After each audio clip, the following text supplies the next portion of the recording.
Gentleman from Oregon is recognized for 5 minutes. Thank you very much, Mr. Speaker, and I thank the chairman and ranking member for the opportunity. Yeah, I'd like to clear up some misconceptions about 2467 and take a little time to tell you what this bill really is and what it is not. Contrary to a statement put out by the president and some of my colleagues on my side of the aisle, this is not a complete abrogation of environmental protections or the NEPA process on our federal lands. This is a streamlined process for a very, very small portion of federal forest land subject to catastrophic natural disasters and already subject to extensive collaborative and resource advisory committee or wildfire protection plans, a very narrow subset of our federal forests. For the folks back east, I'd like to remind them out west, forest land occupies a great chunk of our states. Over half of my state of Oregon is federal forest land. Most of that is managed by the Forest Service or the BLM. 3/4 of my state is distinctly rural. Little access to this post-recession recovery. Frankly, indeed, these guys were in recovery for the last 20, 30 years when timber harvesting came to a screaming halt under our so-called forest plans. Their recovery, their prosperity is irrevocably entwined with smarter, healthier forest policy that promotes resiliency, which this bill does, and sustainability, which this bill does. This bill is narrowly crafted to build upon the growing trust, hopefully, between old environmental and timber adversaries by showing what can be done with good forest policy in a collaborative framework on our federal forest lands. Currently, dead, diseased, wildfire-subjected federal forest land contributes millions of tons of carbon annually to our atmosphere. Rotting trees are carbon polluters. Burning forests are carbon polluters.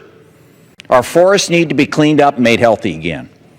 If you care at all about climate change or the health of our federal forests or hopefully the health of rural communities around America, you should be for this narrowly crafted bill to collaboratively build a sustainable forest policy. I'd like to reiterate that this bill only pertains to a narrow set of projects and lands, including areas affected by or likely to be affected by these natural disasters. This only deals with lands subject to collaborative processes or under these federally sanctioned resource advisory committees already in place or covered by community wildfire protection plans. In other words, these are areas that already have had extensive proactive management discussions on these lands with community partners across the environmental and timber resource spectrum. This is exactly where a streamlined NEPA process should be placed.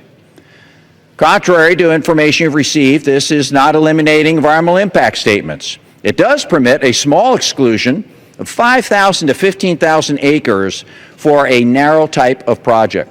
The Forest Service is currently spending hundreds of millions of dollars on NEPA compliance, single biggest factor in limiting the amount of work the agency can get done on the ground.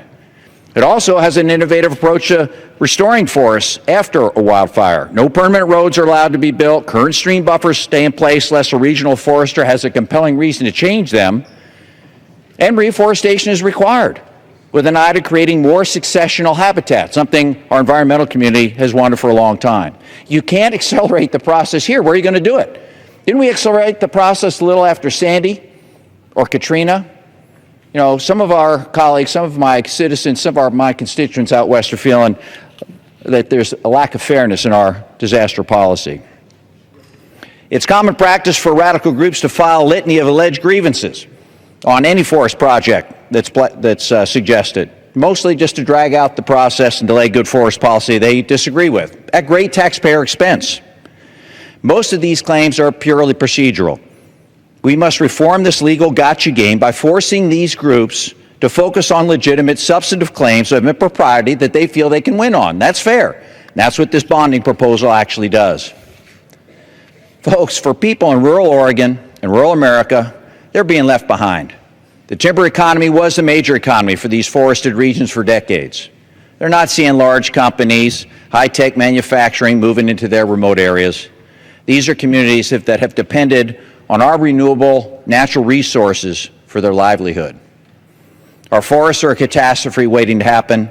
They're much less diverse than they used to be. This drought's about the worst it's been out west in a long, long time. Our forests are tinderboxes waiting to burst aflame. Let's begin to work collaboratively, give local communities the tools they need and have to deal with and prevent these catastrophes. Frankly, learn how to work together again to build healthier forests and healthier